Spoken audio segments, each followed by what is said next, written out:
I loved the fact that I was able to get someone to make a purchasing decision and the person gets back to me and say, hey, I actually loved the product you sold to me. That was why I actually went into marketing. Sometimes businesses could fail and it's not basically because of marketing, but the structure of the business and the things that that's necessary for the business to move forward. We're looking at structure based off of, the fact that we've spoken about a few things and the businesses you said you've ran and, that failed due to the fact that they lacked structure. So now we understand that for growth to occur, they're supposed to have, a combination of creativity and structure for it to work. So which would you say as a founder you tilt very naturally towards? If the creativity is not lacking and the business structure is not right, the business will fail. There's a story from ancient Greece about a building in Parthenon in Athens. When people walk past the construction site, they asked 3 workers what they were doing. The first one said he was cutting stones. The second one said he was earning a living, while the last one said he was building something that would outlive him. Today, in today's world, we can actually put this back to what people are actually doing with content creation. A lot of people are creating content, but few are designing growth. And with me today in the studio is somebody that doesn't just understand content creation. He is somebody that designs systems for predictable growth. He is the founder and marketer of Creator Gigs Africa. Our guest on the show today, Mr. Temitayo Micheal. Mr. Temitayo Micheal, how are you doing today? I'm doing great. I'm doing fine. It's very, very exciting having you. I remember while we were talking, before you came on the show, you sound like a very, very, approachable person. So I found it very interesting to have you on today's show. So just before we get started, how did you get to Creator Gigs Africa? How was the journey like for you before Creator Gigs Africa? Oh, before Creator Gigs Africa, I have always been someone who was interested in marketing. I have been always interested in growth of businesses. And one of the most important things to me was the relationship that leads to a sale. How people get to buying something. I like being involved in whatever I do, being the drivers for sales for businesses. Okay. So obviously, I started my marketing journey as an entrepreneur. I tried different businesses and obviously failed in different businesses as well. But I loved the fact that I was able to get someone to make a purchasing decision and the person gets back to me and say, hey, I actually loved the product you sold to me. That was why I actually went into marketing. Yeah, this is very interesting. So looking at your background, because we're looking at content creation and how things have evolved now with the use of AI. So how would you say, things were with you back then in the days where, making use of artificial intelligence wasn't that rampant and, right now that we have several tools that could help you do lots of stuff?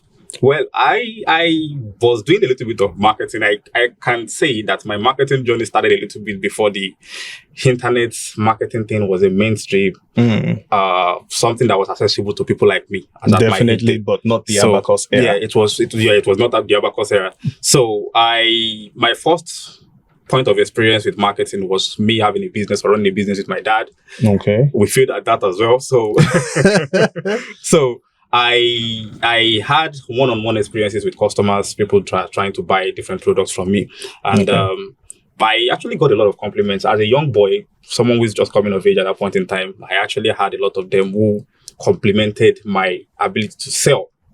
So I sold livestock in this case. So just let me be very clear with that. We sold livestock in this case, and we had one-on-one interactions with customers, and they were very impressed with my marketing skill. And I think that's what actually put me in this path, really.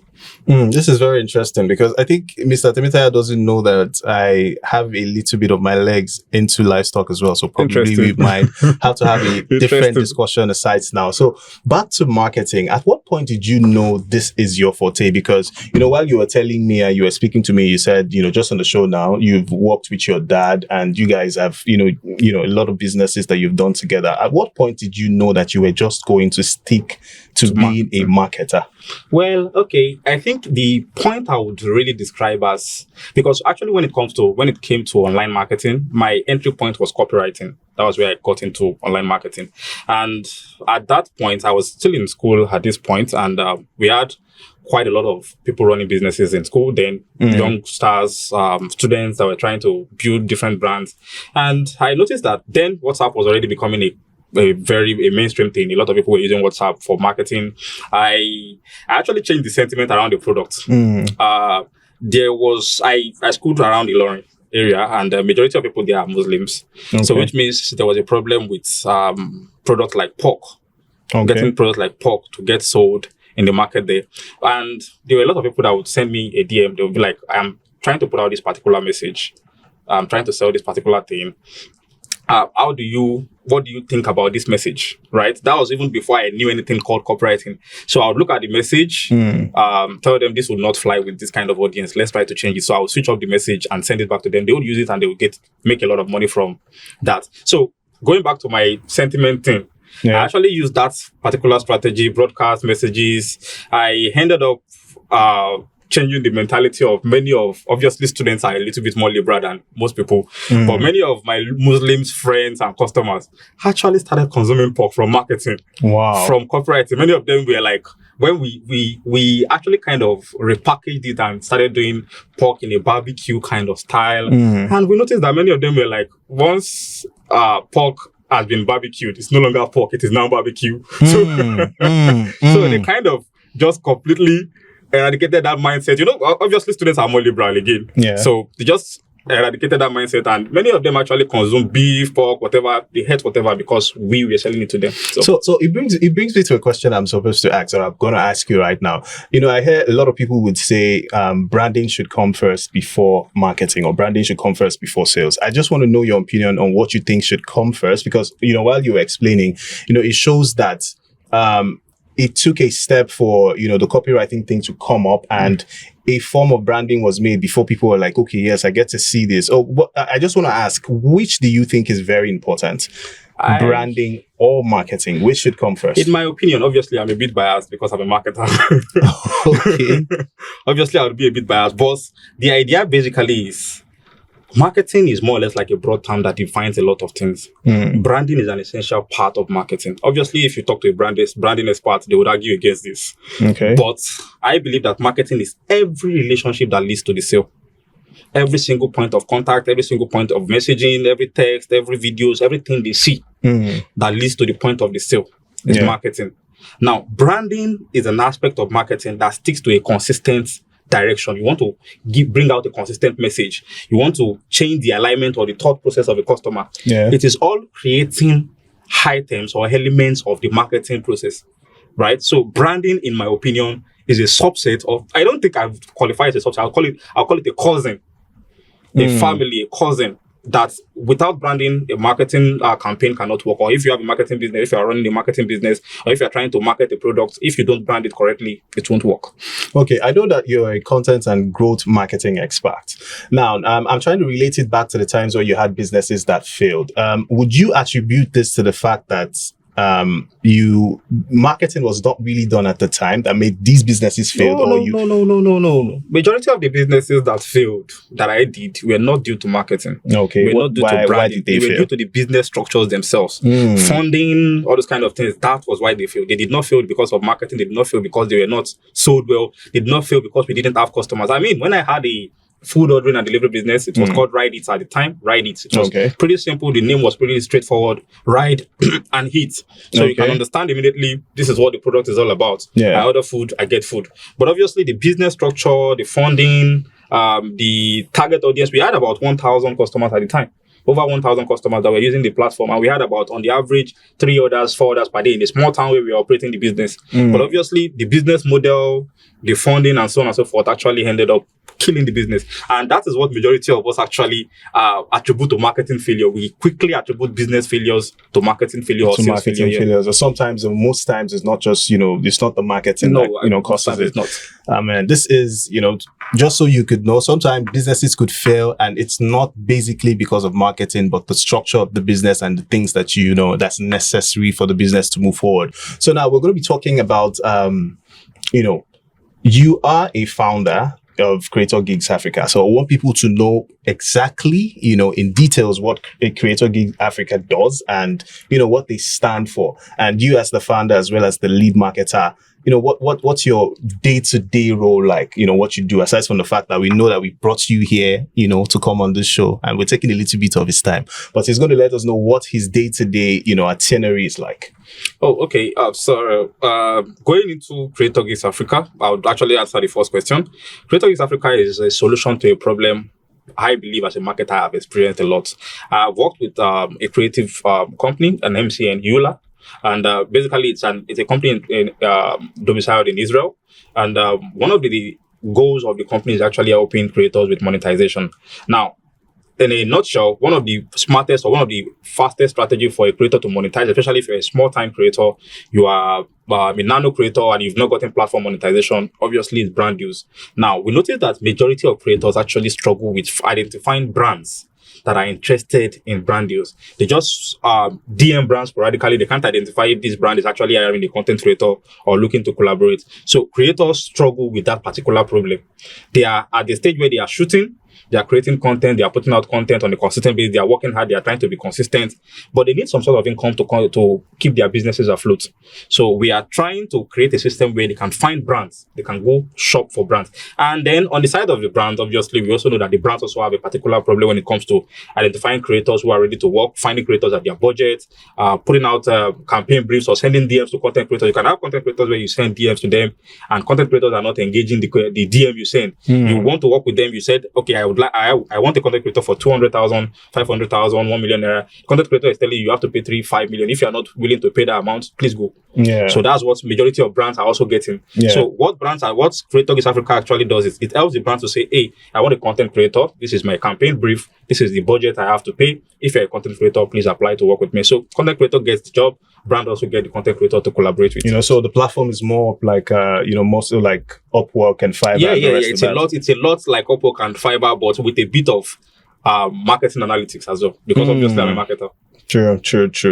Very well explained. So I'm going to ask my next questions to the area of we're looking at structure based off of the fact that we've spoken about a few things and the businesses you said you've ran and that failed due to the fact that they lacked structure. So now we understand that for growth to occur, they're supposed to have a combination of creativity and structure for it to work. So which would you say as a founder you tilt very naturally towards? Let me give you a little bit of clarity when it comes to growth marketing. Okay. I think a lot of us struggle with understanding what growth marketing is all about. Okay. Now, growth marketing is basically marketing that occurs after you started marketing. Okay. Growth marketing is more or less a mindset. Now, when you are running adverts, when you are paying for Meta ads, Google ads, and the likes, you're actually going to have a minimal budget or a budget to spend on that particular advert. Okay. Now, growth marketing focuses on, hey, this particular budget, we spend it on getting 10,000 leads, right? How can we use the same budget to get 12,000 leads? Okay. How can we use the same budget to get 12,000 followers, and so on and so forth? So where do we need to cut? What do we need to make faster? For example, conversion rate optimization. Where do we need to make the conversion faster? Is it our page load speed that we can improve to make sure that the same spend creates or generates more revenue? Okay. That is the general idea of growth marketing. Okay. So if you are talking about structure and creativity when you are building a business, obviously the first thing is you need a structure. Okay. You need a minimal, hey, this is what we must do. This is on the average what we must do. Then on that, you build your creativity. Okay. Right? So I would advise, and I think that is why majority of those businesses actually failed. We did not have the business structure right. Okay. So our creativity was not lacking. So if the creativity is not lacking, if the creativity is not lacking and the business structure is not right, the business will fail. Very, very well said. Very well said. But I'm asking based off of which are you naturally, because I understand you're naturally tilted to. Because I understand as a founder, obviously you have staffs and you have staff and you have people that you pay to do XYZ. So as a founder, which are you mostly tilted to? Are you like, most founders will say, I'm like the CEO, I go in, I get businesses, I get stuffs done, and they're more on the structure part. Are you going to say, for the fact that you're a marketer, I could maybe see one or two things that are not right and say, okay, yeah, this should be tweaked a bit, like what we're discussing before we came on the show, like, to get videos done better and stuff like that. Would you say you're more on the creative side or you're more on the structure side? Absolutely biased towards creativity. I'm sorry. I have to. It's just in for the money. It's in for the money, is it? I'm absolutely biased towards creativity. I'm not saying I'm focused on structure. Okay. I'm biased towards creativity. I particularly think, even in terms of building businesses, if you're somebody who identifies problems and you try to solve them, entrepreneurs, in my opinion, are creatives. Many people think, okay, if you are an entrepreneur, you are more or less a structured kind of person. In my opinion, they're actually creatives. You find a problem, you try to solve it in the most creative way or in the most direct way to the solution possible. A creative person is also the same thing. They see a problem with, let's say, for example, waste. Maybe they built a structure around this. Tire waste. You see somebody saying, okay, there's too much rubber waste, plastic waste in the country, created something to try to showcase it, to try to show it to you. So basically, yes. Yeah. So that is basically, in my opinion, you creativity. Being creative in the and the same way, the same entrepreneur is thinking, hey, this are the same waste that we have. Can we turn it into bags? Can we turn it into... That's the same thing. It's creativity at the end of the day. You being creative. So, regardless of the fact that you're the one doing the dirty work. So that's just where I wanted to get my point from. So, you spoke about digital marketing and running of ads. I'm also a digital marketer. I'm also wide like that. So people don't know. I know how to run ads on Facebook, Instagram, and the likes of that. So, you were speaking about that and you mentioned, how to get, more with the less that you have actually put in before. So I just want to ask, based off of artificial intelligence that we have now, a lot of people, run these ads making use of, some artificial intelligence tools and the likes. So would you say, what's your take on making use of AI to, run those ads as to manually running them yourself? I think I am going to make a comment, which is the same post I made recently. People actually buy from you. Okay. People buy products from you, not AI. AI does not buy products from you. People do. So if you're a marketer and your approach to marketing, your approach to talking to people, your approach to selling to people is AI first, then you have a problem. The first you actually have to think about is, who is the end consumer? Are these people receptive, or are they willing to buy when it comes to AI products, or when I'm sending an advert that is AI made to them? I have actually, in the past couple of months, years now, that AI has been a thing, because I've been marketing before AI became a thing. Yeah. So in the past couple of months, I have been an advocate of telling people, hey, don't focus on AI first. AI is a process. If you check my LinkedIn page, that's what you're going to see. AI is a process enhancer, not a process replacer. Right? So let's say, for example, you have let's look for a simple marketing process. Somebody fills a form, you send them a autoresponder or an autoresponder email. Right? The first thing you do is, as the person is inputting their name, their emails, their address, and so on and so forth, you set up an autoresponder to pick up data from whatever input they give you, right? You type a message by yourself, you think of a particular message, you type it by yourself, and you say, okay, once this person clicks on the submit button, send them this autoresponder email, maybe so to their email, the email they shared with you, send this to their email. Now, what AI can do is AI can come and say, hey, this is the person that sent this email. Let me send. You can even have a process like you said. You added a bot that goes to the website they put into the form, and the bot tries to get some more context about who the person is or what their business is all about. Sure. So instead of just sending them a random message, it brings back a scraped data, like the data you scraped from the page, and it tries to give it to an AI. And the AI uses semantics to try to identify what the people are about or what the brand is all about. Sure. Then it introduces that into the messaging and sends it back. But first, there was a process before there was an AI. Right? You have to inject the AI at some point.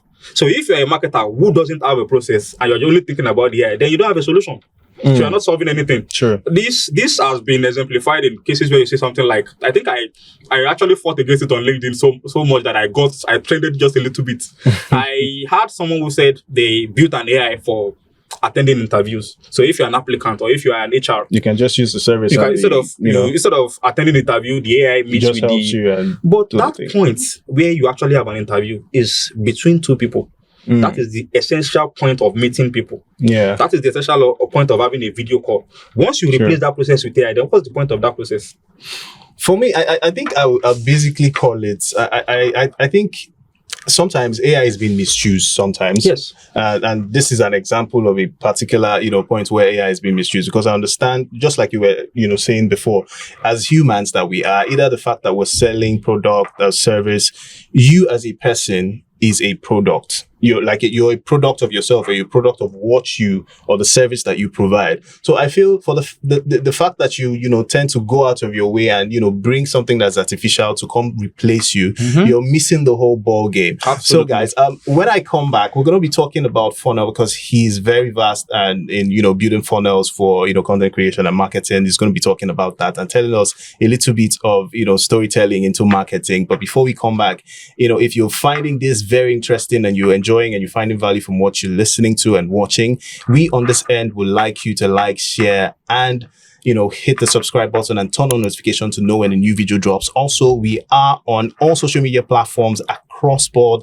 at B360 TV, so you can find us there. So guys, we are coming back into the show now. Let's get back into it. Can you just tell us a little bit now, before I go into that? There's a particular thing I saw on his LinkedIn while reading, and I was captivated. He said, as a service provider, let's say as a marketer, the brand should be aware that if it's working, he tends to embody the brand and tend to make it look like his own, to when it's working and stuff. So I just want you to let us know how that comes about, like in the sense that when you're being given, let's say I'm a brand and I say I want you to help me grow my brand, is it that you take it upon yourself to say, oh yes, I'm going to embody this brand, I'm going to make sure that I give this brand my 100% to make sure it gets from point A to point B? Is that how you work? So I would say yes, absolutely, because seeing a brand grow is also, let's say, the second law of a growth marketer, right? So I wouldn't say the first, because I've already shared. So before, what's the first law? I've already shared my first law. My first law is marketing. Okay. The point, getting somebody to buy a product. The relationship that you build that gets somebody to buy a product. That is my first love. Now, the second love is obviously seeing the brand grow. Okay, right? So I don't want us to miss this now. He's saying his first love is when somebody comes to say they want to buy, and the second love is when there's a growth. Now, growing. Because we're going to be leading this conversation into the funnels, that you do for your marketing and what you do for your company at the time. Because I want you to educate us on the funnels that you do. So don't let me cut you. Please go on, sir. So okay, let me just jump right into the marketing funnels you mentioned. I actually subscribe to the school of thought where HubSpot actually shared the flywheel model. Now we don't use the funnel model anymore. Okay. We switched completely into the flywheel mindset. It's a very, how do you call it? It's still a unpopular, not very popular idea, because majority of people don't understand what the flywheel model is all about. Yeah. Now, maybe I'll just try to explain what the flywheel model is about. The usual funnel is you get somebody aware about a product, a brand, somebody who is interested about whatever you're doing, then you get them considering. Okay. You build a relationship with them. That's the usual funnel, and they make a purchase, which is the same thing as I said is my first love. Yeah. However, what do you do after the customer has made the purchase? So basically, that is where the flywheel model actually enters into scope. So basically, the flywheel model, the easiest way to explain the flywheel model is basically funnels entering into funnels in a spiral, right? Okay. But in my opinion, I don't think that actually embodies the entire thing. Now, let me give you an example. A customer came across your social media, a social media advert. Now, the customer, at the point where the customer is considering buying from you, they are liking, they are commenting, they are saving whatever post you made, right? Yeah. Then you can say your conversion on social media is basically the customer clicking on the link to your website from social media, or them following you on social media. That is more or less like a funnel on social media itself alone. Yeah. Right? So now, when the customer comes to your page, you have a secondary funnel, right? You have them going through your page, clicking on the link, meeting people, and so on and so forth, then to the point where they actually make a purchase, another funnel. But this is the thing about flywheel model. The flywheel focuses on, can we turn this customer into another funnel where they become a referral? They start bringing in more customers for us. Then once they are done, what other offers can we give that same customer again? Because obviously, every marketer knows that a customer who has bought from you is better than somebody who has never bought from you from buying again, or in the terms of buying again. The customer who has bought from you will most likely buy again, compared to, it's actually about 70% or so out of the number of times they've bought from you before. 70% of customers will actually buy from you again if they bought from you once. So compared to new customers entirely. So a flywheel model focuses on, hey, this customer has bought from us. Let's turn this customer into a referral. Let's bring them into another funnel again. Let's show them another thing again. You understand? You keep on offers. So keep on recycling the same customer. That is what the flywheel model is all about. Man, this is very, very insightful for people who don't know. So before we draw the curtain on the show, so he's going to give us the last words. So I understand, as the founder of Creator Geeks Africa, you have a community, of course, and you have people looking up to you as to, okay, yes, one day I'm going to, I'm looking forward to becoming a growth marketer as yourself and get big. So what is the last word that you're going to give to people, or what are you going to tell to people to say, okay, yes, this is what you can do, and this is what not to do, not to fail, in the areas where you have failed and stuff. Just something brief. Okay, if I had to pick something, if I had to pick just one thing, I would say, if you are not responsible, don't make yourself responsible for the outcome of a thing whose strategy you are not responsible for. That's going to be my advice. I have had several, because obviously I said I was freelancing. And when you get into the online marketing space, some people may not experience it, some people will. There's a little bit of racism sometimes. You get something like that sometimes. And there are sometimes when your opinion, even no matter how skilled you are, no matter how your prowess, there are still some cases where you might see a CEO, a startup founder that is not probably Nigerian, that is not African, trying to switch your professional opinion. Now, the results, let's say, for example, I have an opinion that strategy A is going to get us this particular result. You came, you said, no, I'm the founder of the business. Strategy B is going to get us this particular result. Or strategy B is what I want us to use. You know from your professional opinion that strategy B is not going to get us the results we want. So you make sure, if you are starting up, that once strategy B is the one implemented, the result of strategy B is always going back to the CEO or whoever brought you that strategy. Make sure that you are not responsible for the result when the strategy was not created by you. So I actually made a lot of mistakes like that I ended up being the one responsible for the result when the strategy was heavily influenced by other people that were not marketing oriented or not marketers in the first place. Man, this has been very, very insightful and very educational for people out there. I'm sure you found value with this.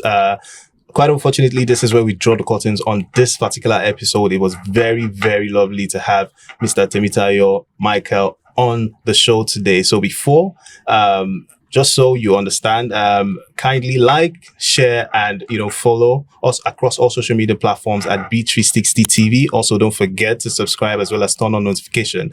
And this is where we call it a day till we come your way next week. It's bye for now.